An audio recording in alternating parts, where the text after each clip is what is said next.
We're back with another one. Thanks for tuning into the Moose Knuckle podcast. I'm Matt. You got Tony. You got Chris, as always, by my side. It's a good episode today. Better strap in. Well, because they're always pretty good. But, fellas, we have football on TV this week. And it's Jaguars football. So, how does that make you feel, Chris? Hall of Fame game, what a waste. Like we talked about earlier, it's just, why do they get an extra preseason game? So they're up to 4. Don't expect much have any starters, but it'll be good to have football back, guys. I agree with that. Tony, we're now into the month of August. There was already talks in the league Slack channel about multiple Buffalo chicken dips being in attendance for the draft. That's a good sign for what's to come, am I right? You're absolutely right. There, like you said in the chat, can there be enough dips? Too many dips? I, as one who normally brings dip, is actually going to have to pivot this year. I think I'm getting crowded out. Might have to go the sweet treat this year. More to come on that front. I look forward to all of this, as well as our topics for today. On today's episode, we're covering running backs. Which one should you be scooping up to dominate your leagues? Of course, we'll cover some news and notes. There's a couple big signings, couple arrests, couple penalties, couple fines. So much to catch you up on. So let's just dive into it with a quick question. Boys, we're going to be covering our rankings at the running back position, but on your own personal draft sheets, which backfields are you looking to avoid this season? Maybe it's the injuries, maybe it's the style of play or the committee of guys that you're worried about, but would love to hear your thoughts here. Chris, let's start with you. I'm going to go Dolphins here. One, I think they're going to be a very pass-heavy offense with Jalen Waddle, Cedric Wilson Jr., as well as Tyreek Hill. Second, they got a running quarterback in Tua, so that could take away from some goal line touchdowns. And third, it's a very crowded backfield. I mean, you signed Chase Edmonds, who, again, could be great for PPR, but he's going to be the one-trick pony, I think. But they also signed Super Bowl winner Sony Michel, as well as Raheem Morrison, who knows the new coach McDaniel's offense well. So I think Miles Gaskin, who's still on the roster, he's going to get cut in camp, I think. But very crowded backfield, a lot of question marks heading into, down in Duval County. I'm sorry, not Duval County. No, Doral County. Sorry, Doral. Yeah, I'm going to have to, with my pick, the Las Vegas Raiders, echo the same. I'm trying to avoid a very crowded backfield there. And we got McDaniels coming in there, who is king of crowded backfields up in New England. He's been doing it for probably a decade now coming in, and I'm just going to avoid that altogether. Yeah, guys, we share the same thoughts. For me, it's going to be the 49ers. Kyle Shanahan feels like he trolls the fantasy community on purpose. He always seems to have 19 running backs somewhere stashed on the roster, and then he'll start one on a random week, and a big splashy one hits waivers in the middle of the season that eats up your fab dollars. Currently, the depth chart has Elijah Mitchell, rookie Tyron Davis-Price, Jeff Wilson, Trey Sermon is still back there somewhere. Debo probably goes back there for some snaps. It's a mess. I don't like it, and I'll look to avoid it where I can. Good pick, fellas. D, you said a name there, Trey Sermon. Like, everyone last year was like in on this guy, and he only played, I think, like one game or something crazy. Like, he was in Shanahan's doghouse like all year. That's true, and now all the camp hype pieces are talking about this Tyron Davis-Price. Is he going to be something? Jeff Wilson's good to sneak a couple games in as a starter, and he's probably the pass catcher of this group too. I don't know what to make of it. It's a mess in that backfield. I think we buy calls on Trey now, just because it just doesn't make sense. There you have it from Chris. Good picks all around, you guys. But Tony, why don't you bring us into the news? Yeah, so Seattle and DK Metcalf shored up a 3-year extension. DK, I'd love to see him to come to Chicago, but good to see Seattle kind of shoring up their future there. They're at the bottom of a lot of rankings, and at least they were able to keep their big man around for at least a couple more years. How you guys feel about that signing? I love it that he's with Seattle. He's a dynamic playmaker. I wish he had a little bit more of a sure thing throwing him the ball, but DK Metcalf's a hell of a talent. Any team would have taken him and thrown him on the squad. So it's a good signing for Seattle, locking him up for another 3 years. Yeah, good signing with Seattle. Question mark at quarterback, so hopefully he performs. But this wide receivers are getting paid now, and now I think it's like the sixth wide receiver this offseason who's made over $20 million a year now. It's making that Christian Kirk deal look pretty good to me. Anything that makes Christian Kirk look good is fine by Chris. Fine by me. Let's see. Arizona Carter, Marquise Hollywood Brown, one of the fastest men in the league, was arrested Wednesday morning on speeding charges. Now, this was in a car, not necessarily him just running around the neighborhood, but just wanted to bring that up, as well as the NFL in recent news. We heard that Deshaun Watson is getting a 6-game suspension, but the NFL is actually appealing that suspension But the kicker here is that they're actually appealing it for a longer suspension. They are hoping Deshaun Watson gets a full year suspension. So, what are your guys' thoughts here? They hire a lawyer and then disagree with it, and what do you think comes of this ruling?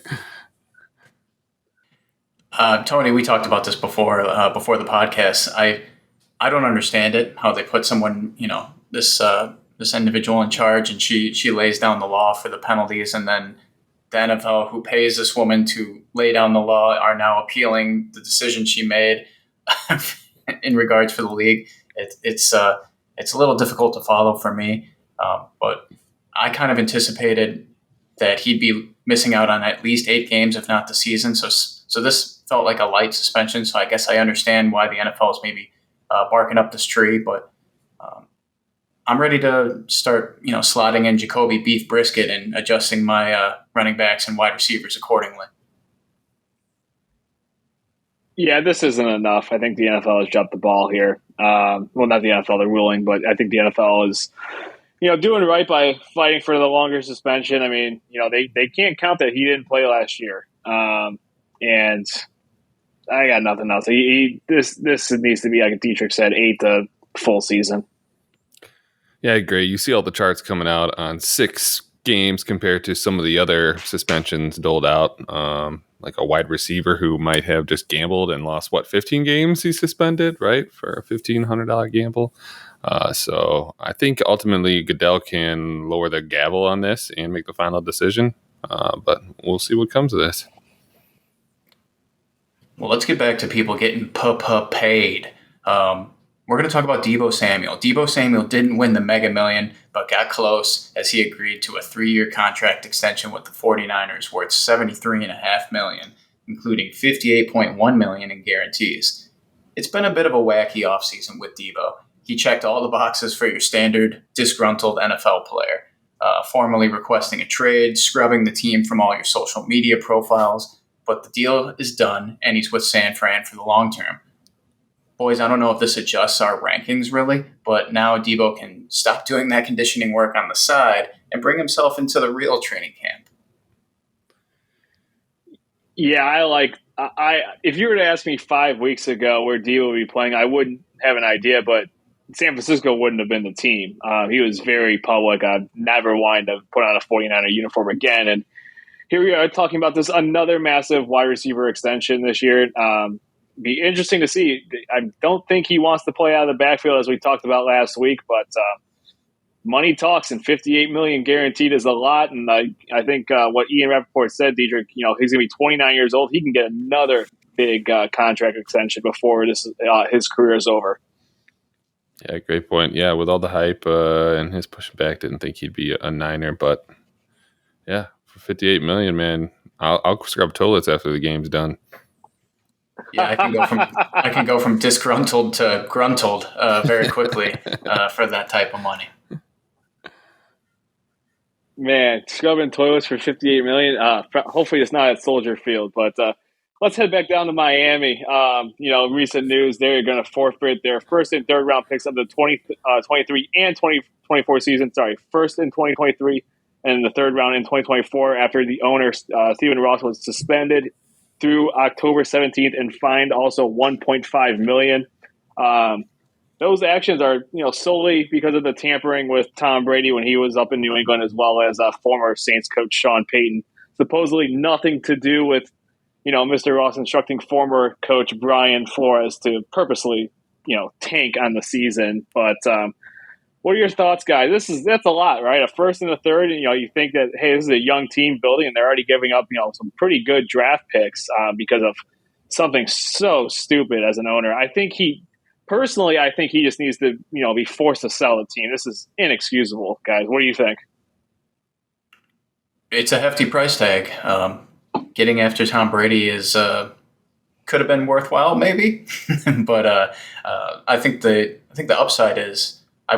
Correct me if I'm wrong, boys. I think the Dolphins have 2 first-round picks, so they can burn this one, and it doesn't hurt. It doesn't sting as much, but yeah, losing a first is big, and then losing the third round too. So we'll see how they recover from the draft.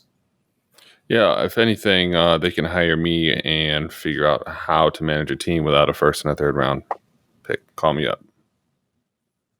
There you go. Well, you haven't successfully done it yet, but just a reminder for all the listeners out there, we've got Hard Knocks starting on the 9th with the Detroit Lions. Coach Dan Campbell, super excited for that. That guy, you're going to run through a wall for that guy. And then shout out to Mr. Tom Brady on his birthday today. Guys, I've got a Tom Brady trivia question for you.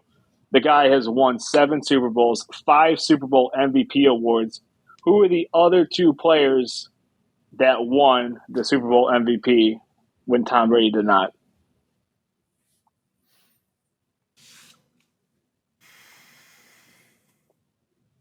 Eli Manning? No. Really? No, New England still won the Super Bowl, but Tom Brady did not win the award. Oh, was it James White? No.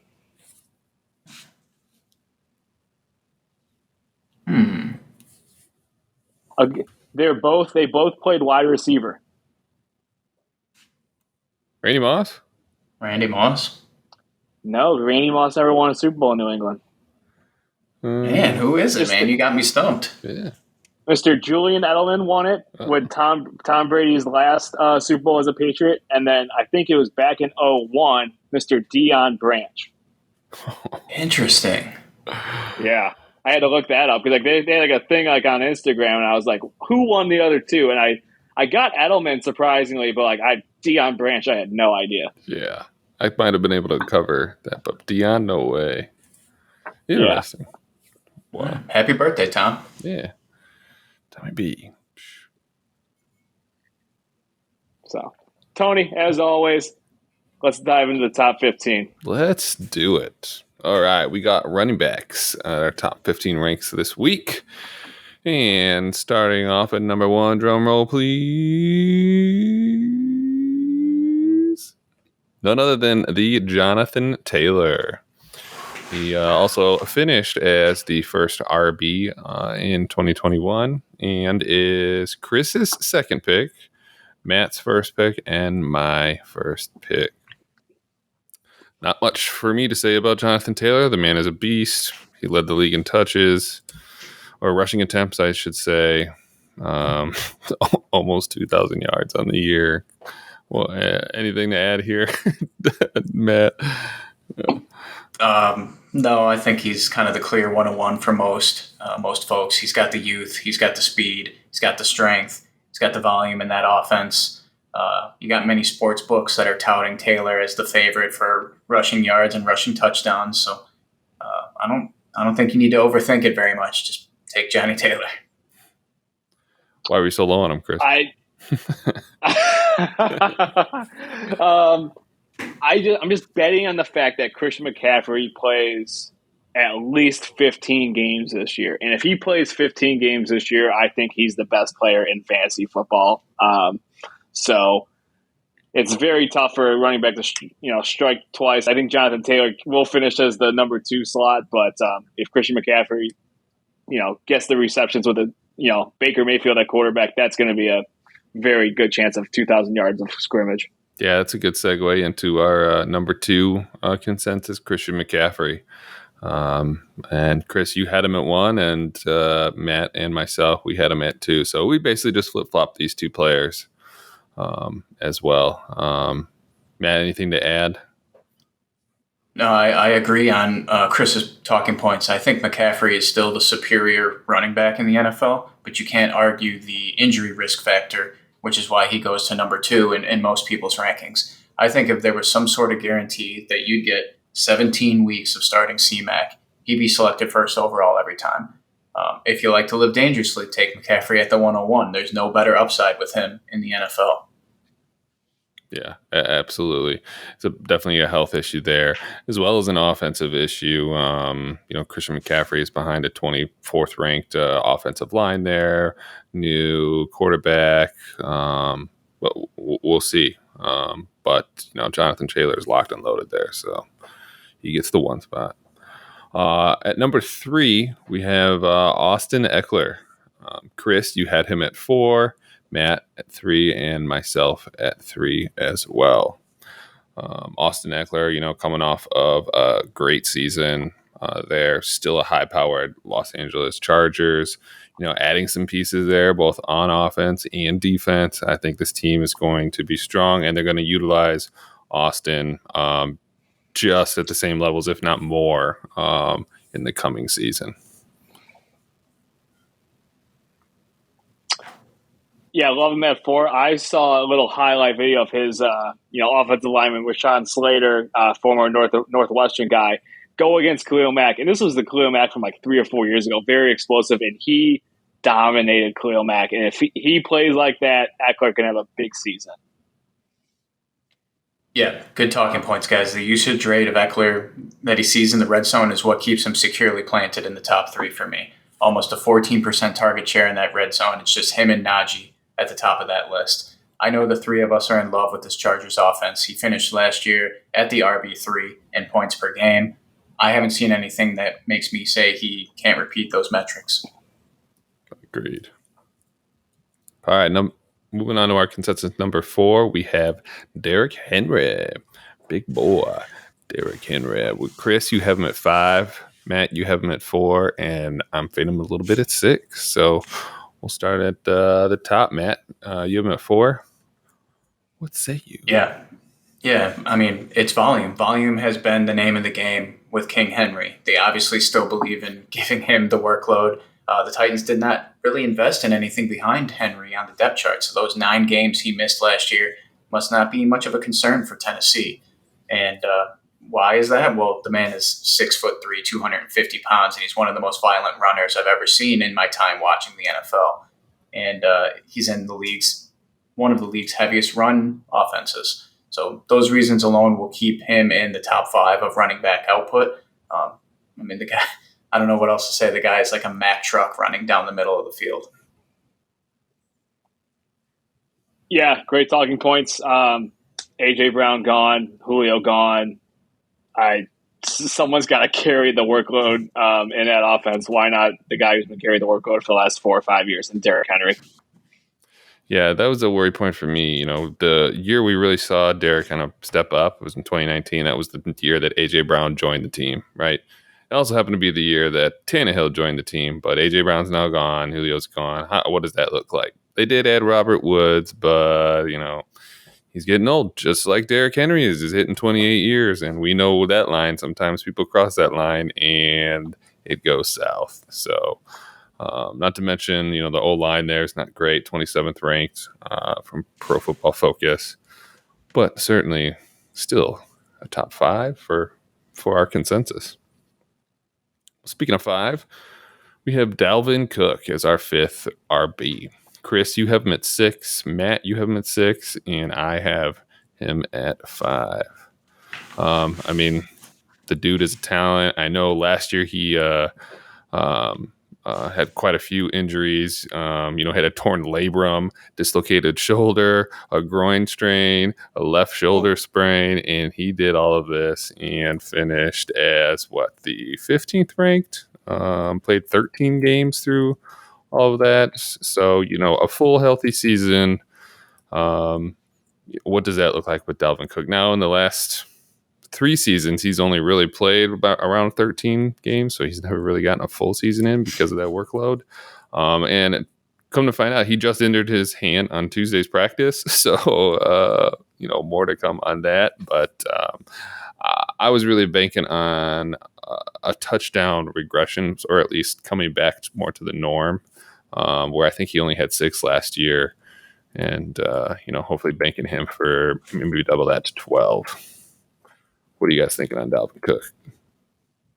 Yeah, for half and full PPR leagues, he may dip a little bit in rankings just because you'd like to see more receiving opportunities for Dalvin. But like you said, Tony, he's an incredible talent. There's no reason for me to believe this guy doesn't finish with double-digit tutties and over 1,000 yards. He got 1,100 yards in those 13 games he played last season, like you said. So I think, quick side note, the Alexander Madison draft capital thing, I think we need to put that to bed too. I feel like he's always the handcuff everyone talks about, and the dude has had opportunities to start games and maybe eat into the workload of Dalvin, and he just falls kind of flat. Let somebody else fall into the trap of taking Madison. Even if you're a Dalvin owner, you can find better depth security on your team should he miss time. We're the opposite of that, and I'll get to that in a second. But Dalvin Cook, if he stays healthy and plays 15 games, he's a top 3 running back guaranteed. He just the health thing. On second thought, when Dalvin Cook is not playing, Alexander Madison is very serviceable. I want you to go back and look at his stats. It's very serviceable. He is a plus 20-point game performer in PPR. He is a top 10 running back when Dalvin Cook has been injured, and I'll board bet that right now. Yeah, I definitely think he's a talent as well. But Dalvin has to be out. And, he's only out 13 games, or he's in 13 games. He'll get his piece of the pie, but they're not letting him step up and take Dalvin's work while he's active, for sure. Yeah, he's just burning a roster spot. Yeah. Fair. All right, moving on from Dalvin Cook, we've got our 6th spot with Najee Harris. Chris, you're highest on him at 3. Matt, you have him at 5. And I have him at 9, so definitely our biggest spread on an RB. Chris, you want to lead this? Sure do. Yeah, I think Najee is a true 3-down back in the league. I think he's heading into his second year. Very questionable at quarterback. However, if the quarterback is serviceable, whether it's Pickett or Trubisky, they can rely on Najee Harris. Their defense is very solid. It is a tough AFC North, but I think they can run Najee, 300 times plus this season if healthy. And if so, I think he is a top 5 running back block. I'd put him at 3 because I really like him. If he falls to me at 13, which I don't think he will, I'm scooping him up big time in our league. Yeah, I totally agree with your points, Chris. With the quarterback position being a little uncertain as it is in Pittsburgh, I think it's safe to say Najee will remain that identity of the offense, especially if they turn to the rookie Pickett. I think he will look Najee's way early and often. And the Steelers did what they could to bolster that O-line coming into the season as well, which tells everyone that the workload for Najee will remain high. So I think, like Derrick Henry, you're betting on this volume play here, which is a good thing because there will be loaded boxes for Najee that he'll be facing. But I still think you're going to get that return on investment. Yeah, you can't argue with 300 plus, rushes last year. The only other player to have 300 plus was Jonathan Taylor, and he was number 1. League leading 74 receptions, league leading total 381 touches. Right, the man got the most volume last year. But of those, they were only 37 red zone touches, which he was ranked 22nd in. And Roethlisberger's a check down machine. He had a poor arm. He couldn't throw very far. So he's like, hey, everybody, take it and go. That guy's not there anymore. You got Trubisky who can throw it down. And rookie Kenny Pickett, we'll see, some uncertainties in that offense. And we've seen some bell cows in Pittsburgh before, and then we've seen maybe Tomlin kind of bring in some other talent to kind of take some of that workload off. Where Anthony McFarlane is there. He hasn't broken out quite yet. I hear he's a pretty good talent. He was initially recruited by Alabama, and he broke his leg senior year in high school. So he's a physical specimen. This could be someone who might be able to step up there if they learn their lesson and they want to keep these guys healthy. 300 plus touches isn't going to do that every year. So that's what I'm a little worried about on uncertainty in the offense and maybe some of that volume coming crashing back down without him getting them red zone touches. But moving on to our 7th consensus RB, we've got Mr. Joe Mixon. Chris, you have him at 7, Matt at 8, and I'm high on him at 4.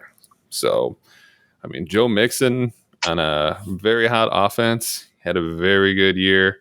I would expect Chris to be low on him because I think I had a Joe Mixon bet with him last year that I won on Joe Mixon's performance, which we still got to settle, I think. I still have to find documentation on that. It's on the air. Just got to find the podcast.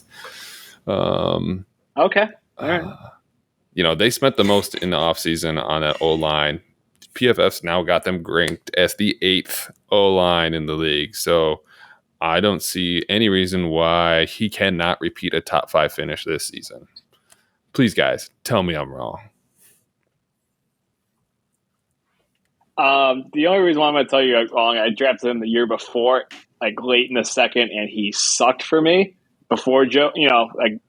This is a couple years ago, but I'm just not a Joe Mixon guy. He cost me my prop bet in the Super Bowl this past year. He missed it by a couple rushing yards. So me coming in at 7 is very respectful for Joe Mixon this year. Oh man. Tony touched on the important qualities here. There's a lot of good things for Mixon. It's a great offense. It's an improved offensive line that we touched on. I hope the guy has more PPR upside this season. He hasn't always been a receiving yards type of guy, but the run volume certainly is there. Guys, is it just me, or does Joe Mixon feel like this older, more established running back in the NFL? Like we've seen him, doing his thing for a number of years. I had to look it up. He's only 26 years old, and we've also seen behind him Samaje Perine's body of work. That's the next guy on the depth chart. Nothing concerning there at all. So I think everyone can draft Mixon with confidence. I completely agree. Bengals. I'm thinking Joe Mixon came from another team and, lit up Cincinnati. No, he's been shelved there in Cincinnati for years. So, no, I was going to say the Bengals also hate the backup's name. Can't drawing a blank. You just said it, but he had a really poor Super Bowl. Yeah, Pirine, thank you. He had a really poor Super Bowl performance, late in the game and when Mixon was on the bench. So, Mixon could have a great year based on that shitty Super Bowl. So let's move on, Tony. I love this guy. Oh, you love you some Aaron Jones, Chris? At our 8th spot. Chris had him at 9. Matt had him at 7. And I had him at 8. Well, you don't love him as much as we do, Chris, but sounds like we love him a little more, bud. Matt, you were highest on him. And you're a Green Bay Packer fan. You wanna tell us all about Aaron? Yeah, statistically, I think it's shown that when you lose a primary playmaker at wide receiver, those vacated targets tend to get scooped up by the running back. And Aaron Jones already got 75 targets last year with Devontae Adams on the field. It'll be very interesting to see how much that increases this season. So I think Aaron Jones has tremendous PPR value. And more importantly, Aaron Rodgers, he has the trust and confidence from Rodgers, which is huge. Yes, you're going to see some splits in carries with A.J. Dillon, but this is also a top offense in the NFL, has been for a number of years. So there will be enough there to satisfy a fringe round 1, early round 2 in our 14-team leagues like ours. Yeah. I think you took all my points I'm concerned with and that I do like. So I'm very mixed on him. A.J. Dillon from week 14 to 17, you saw him kind of taking over a bigger role, bigger part of his workload. But with Devontae out, man, Aaron Jones feasts. So we'll see, right? Yeah. We can move on. You guys love him more than I do. All right. Let's see how much Chris loves this next guy. DeAndre Swift at our consensus 9. Chris, you're at 8. Matt, you're at 9, and I'm at 10. This is your guy, Chris. Tell us why are you picking DeAndre? I had him as a rookie a couple years ago. I love him. We've got Hard Knocks coming up on Tuesday. No, they're not paying me to promote them. But Not yet. you got to fall in love with – not yet. You got to fall in love with a guy on Hard Knocks. I got two early favorites. It's Hawkinson as well as Swift. I feel like I'm just going to be the sucker who falls in love with Swift. Trevor picks way before I do. I think I have no shot at Swift with Trevor going to snag him as well. But if he's there at 13, I'm nabbing him. You have Jamal Williams as the back as well. He didn't do so great when he had the opportunities, right? Swift was gone.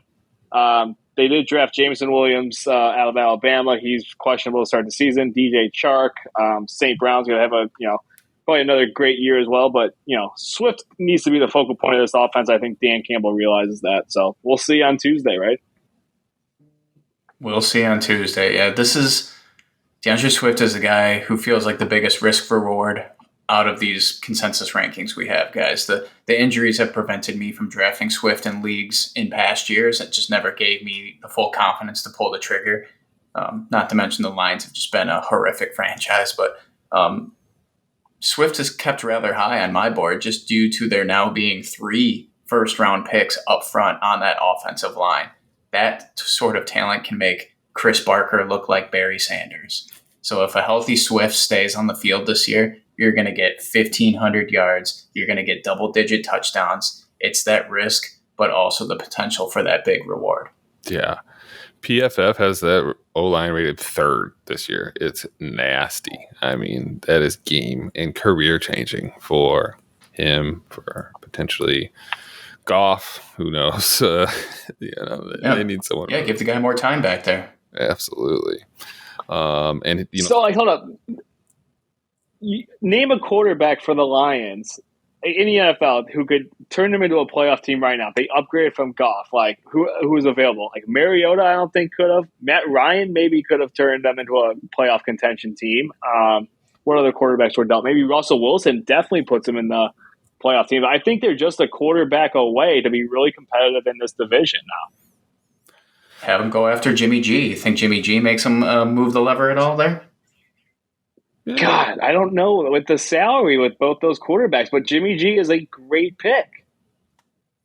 Yeah, I don't hate Goff. We'll see how he does in this O-line. Definitely Russell was a big move, right? Move up. Yeah. Other than Russell, it would have to be maybe a flyer on a rookie, I think, Yeah.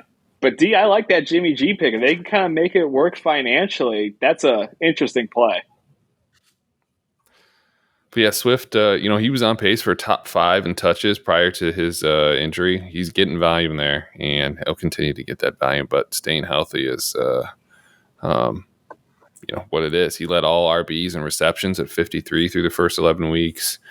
And my pick here at the 10 spot, that's his floor, I think. Right? He's definitely an RB with a lot of upside here. So pick him at 10. Finish it 5, upside potential, So, all right, to wrap out our top 10, we got Cheeseburger Leonard Fournette, and our consensus 10. Chris, you had him at 13. Matt, you had him at 15. And I love cheeseburgers and Lenny. I have him at 7. What is there to like about Leonard Fournette? He was the 7th ranked RB last year in a high volume offense.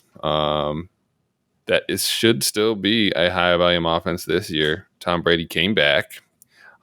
He was 3rd in receptions, just behind Najee and Eckler. So the boys, catching a lot of passes. That's good in formats of like PPR or even half point PPR.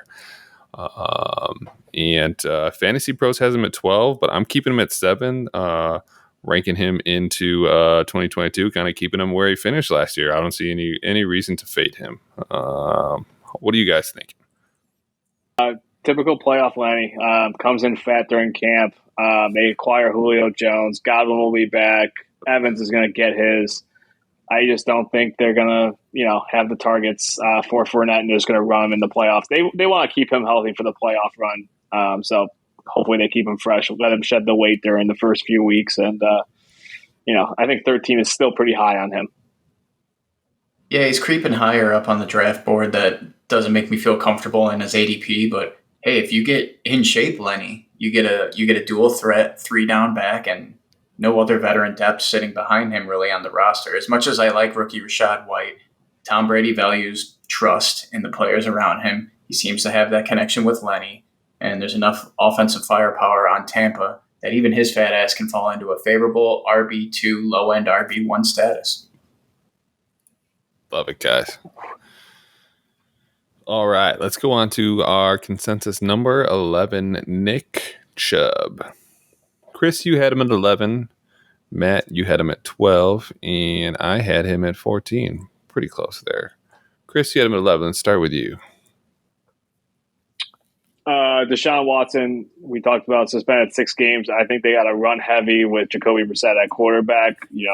I would expect Chubb to get about 25 touches the first few games of the season, and if they want to try to be competitive in that AFC North, they gotta run with Chubb. So I think Kareem Hunt will get his out of the backfield. Amari Cooper is probably the best wide receiver they've had on that team since Josh Gordon.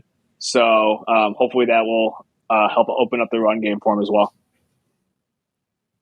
Yeah, you took the important points from me, Chris. I think going from Baker Mayfield to now Jacoby Brissett for the first 6 weeks of the season changes almost nothing for Nick Chubb's output. I think he stays right in that 16 points per game average. Maybe the back half of the season, Watson returning potentially. Watson's mobility and run game maybe takes some opportunities away from Chubb, but the quarterback situation currently doesn't scare me very much. The Kareem Hunt involvement doesn't scare me that much. I think this backfield remains the same throughout this quarterback news in Cleveland. Yeah, so Hunt, he finished at, or Kareem Chubb finished as the 10th running back. And that was with Hunt being out for, he only played 8 games last year. And, Hunt did rush for 5 touchdowns to Chubb's 8 when, Chubb played 14 games. So, Hunt is getting a lot of the crossing the end zone a lot more. I mean, Chubb's touchdown numbers from 2018 were 8, next year, 2019, 8, 2020, 12, 2021, 8. He has a touchdown problem. He's not getting those points, right? And now we add Deshaun Watson back in the backfield. I hear in camp that all three, Deshaun Watson, Kareem Hunt, and Chubb are all lining up and taking reps at quarterback. So there's some tricky things going on there. What is that going to pan out to as far as volume in this offense? Do they just not have do they not believe in their other quarterbacks? So they're actually lining these guys up. No, I'm just kidding on that. But it'll be cool to see how this offense comes together when it does. But now you have another player there taking some volume away from Chubb potentially. Dearness Johnson was there too. He played 17 games, 100 rushes with a 5.3 yard per attempt. That's not garbage. So you add him into the mix, and that's volume away. So that's why I have him a little bit lower than I think you guys, but not too far off. At the 12 spot, we have Saquon Barkley. Chris, you had him at 10. Matt faded him quite a bit at 17. Not liking some Saquon. And myself, I have him at 13. Chris, again, you higher on this RB. So what say you? I'm a betting man. I'm betting him and McCaffrey are, competing to be comeback players of the year this year. Wishful thinking, we are not far off where they were the best running backs in fantasy football and the NFL. So new head coach Brian DeBolt is going to use them. They do not have great weapons at wide receiver. Daniel Jones we all know, is Mr. Fumble. We talked about Jimmy G potentially going there. If Jimmy G goes there, I love Barkley at 10.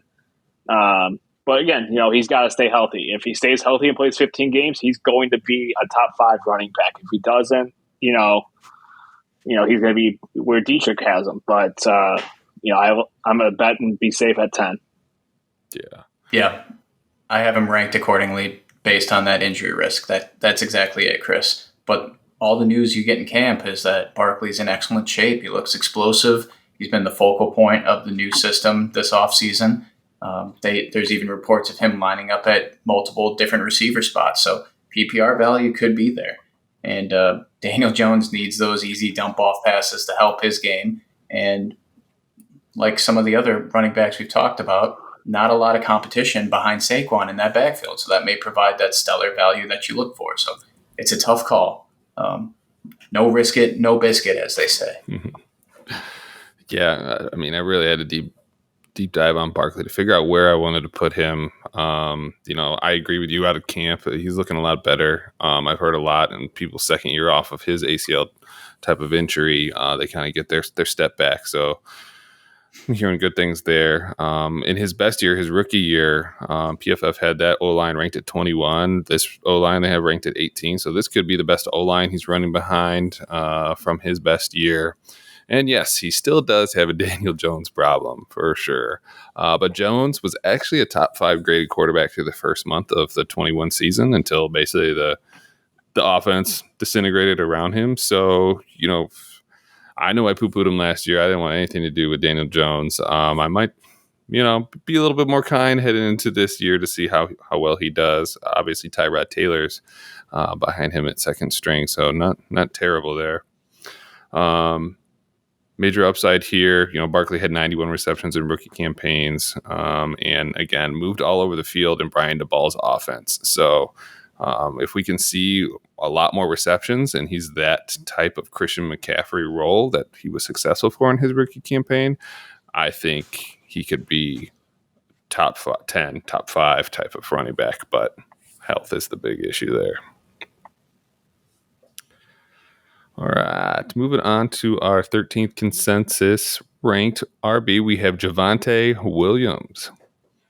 Chris, you have him at 12, Matt at 14, and I have him at 15. Which one do you guys want to take Javonte? I can start it off. I mean, last year, Javonte, he felt very boom bust, but with new head coach Nathaniel Hackett, you hope he puts an end to this 50-50 split and makes someone the bell cow. I think that can be Javonte. The other cons is, we all know Russ, he likes to cook. So he likes to dial up those pass plays. So that's the other thing in the way of Javonte. But he was 17 in PPR scoring last season. I believe he can improve upon that, but still falls outside of the RB1 territory for me. What are you thinking, Chris? I think Javonte Williams is the best running back Russell Wilson has played with since Marshawn Lynch. So I'm high on him. They have a great offensive-minded head coach. The Tim Patrick injury, which is unfortunate, that happened this week as well in training camp. He's done for the season. Everyone was high on him. That's, again, more targets to potentially go to the run game there. So we all know Melvin Gordon will get his, maybe around the goal line, but Javonte will be the featured back in the Mile High City. Yeah. Like you said, sharing the backfield with Melvin, interesting that they both ended the season with 203 rushing attempts, even for even, and almost identical numbers there. But Williams was taking more of the passing game, where Williams had 43 receptions to Gordon's 28. If we can continue to dig in and take over some of that running game, that's going to be great to see for Javonte Williams owners. And yeah, with Tim Patrick going down, and even their backup Demarion Crockett went down with an ACL tear, they're losing pieces around them, and that volume's got to go somewhere. Russ is going to want to cook, like you said. He's going to have to cook somewhere. He's going to have to go to one of these guys. So similar to DeAndre Swift, I think where I have him ranked is a pretty good floor. A lot of high upside on this guy. Moving on to our 14th ranked RB, we got Ezekiel Elliott. Chris, you have him at 15. Matt, you have him at 10. And I have him at 16. Matt, your highest. You want to take it? Guys, I like the outlook for Zeke this season. I think he's got the job security for being that 3-down back. Jerry Jones has been vocal about keeping him a focus in this offense, which you got to like. And we've been talking about camp injuries. We just had an injury to wide receiver James Washington on Dallas. I actually think this helps Zeke because there was already training camp talks that Tony Pollard was lining up at the slot. he needs to likely be an increased slot presence if they don't sign a veteran to replace Washington. And guys, Zeke played hurt much of last year. He still finished sixth, I believe, in PPR leagues. So I like my chances with him again. Yeah, confirming you've even finished sixth in half-point PPR, so doing great. I'm Team Tony Pollard. I think he could be a top 20 running back this season. Again, I know he's getting work in this in the slot, and he's returning kickoffs. But Zeke is probably going to miss a couple games this year, like he always does. And Pollard has stepped up both in the receiving game and running game. So if I was to pick either, I'd pick the younger guy in Pollard. Zeke actually played 17 games last year, believe it or not. Is that crazy? He was hurt the entire year, but yes, he started in every one. Yeah. And he was hurt, and he was down. I think he still ran for 1,000 yards, 237 touches. So I mean, the man did that while injured. That gives me pause ranking him where I do at 16. But I think he does have a Tony Pollard problem as well. So I think he's a talent there. But if they want to keep him healthy, which they used Tony Pollard a lot more last year and got him through 17 games. If they continue that way, we might keep Zeke on the field a little longer. So to end out our rankings, at 15, we have Alvin Kamara. Chris, you had him at 16.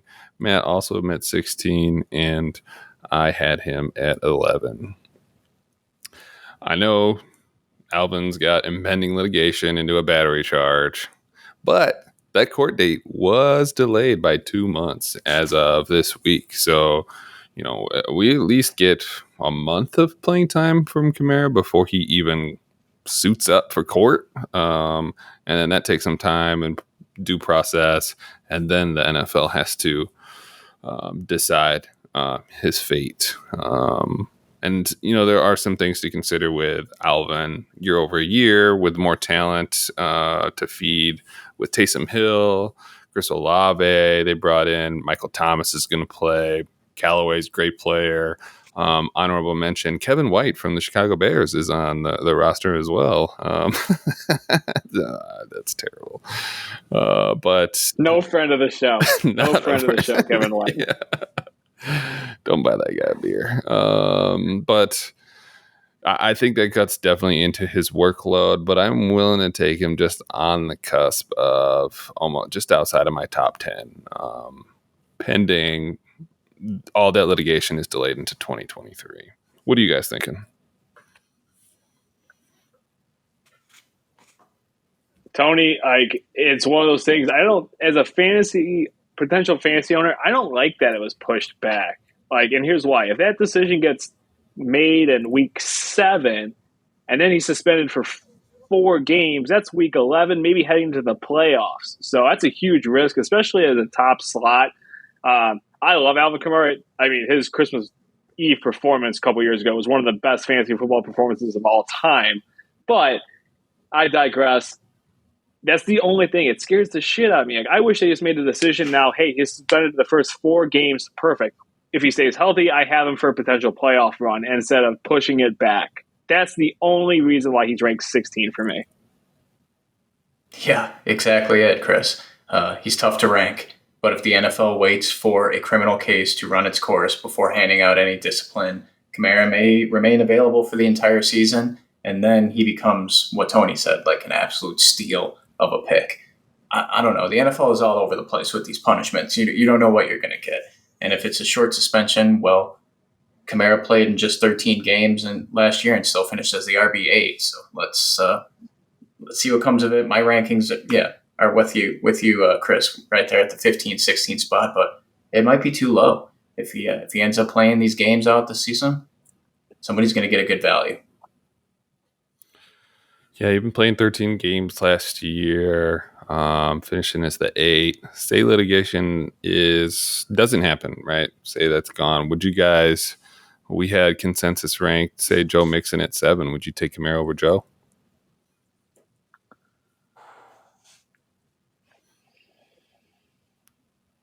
What are you gonna do, Chris? Yes. Yes. Yeah. Yeah. Yes. Yeah, I would. Boy.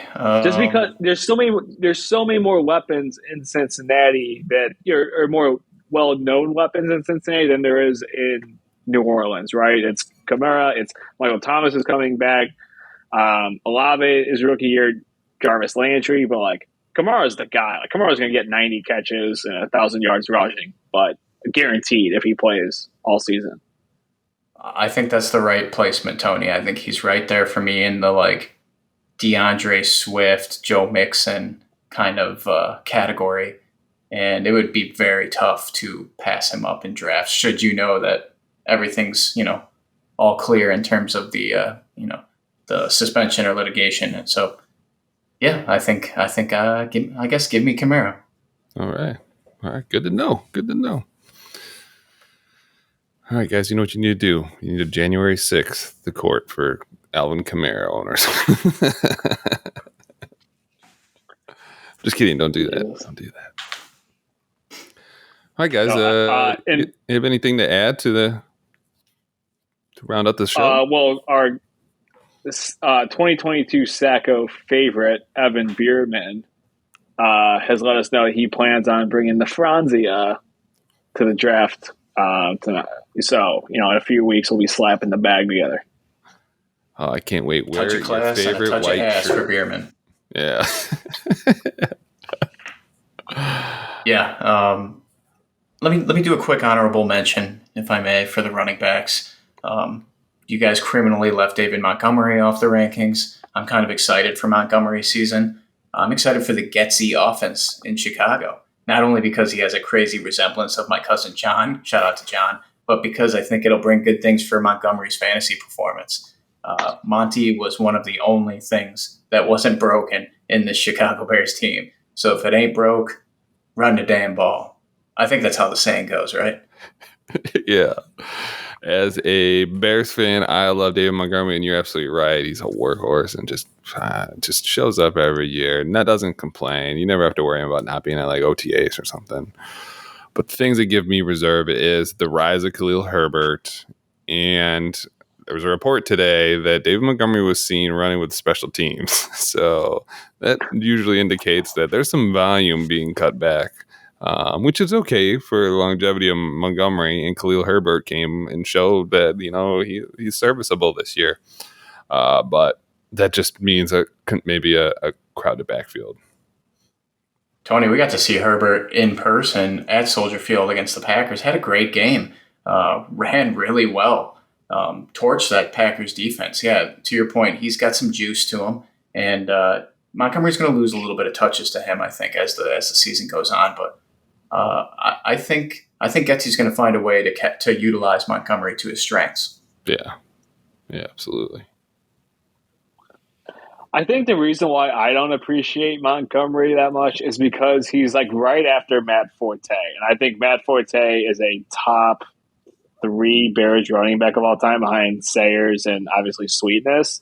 So he is a very great running back and probably one of the most unappreciated running backs in the league. I just think as someone who follows the Bears living in Illinois, I just think I just don't appreciate him as much because Forte was so great. I would agree. I feel like he's underrated as a Bears player and had a decent career with the Jets too afterwards, right? Had a string of a couple good games with New York as well. Yeah, it's hard to follow in the shadow of giants, Matt Forte. But yeah, I loved him and he was consistent as well. And then we had a string of some running backs there that kind of muddled other waters a bit. One of them still in the league, Mike Davis. But Montgomery shined and we've been with him for years now. So. But moving on from my team, the Bears, any honorable mentions on your team from your list, Chris? I had ETN slotted at 18, of course.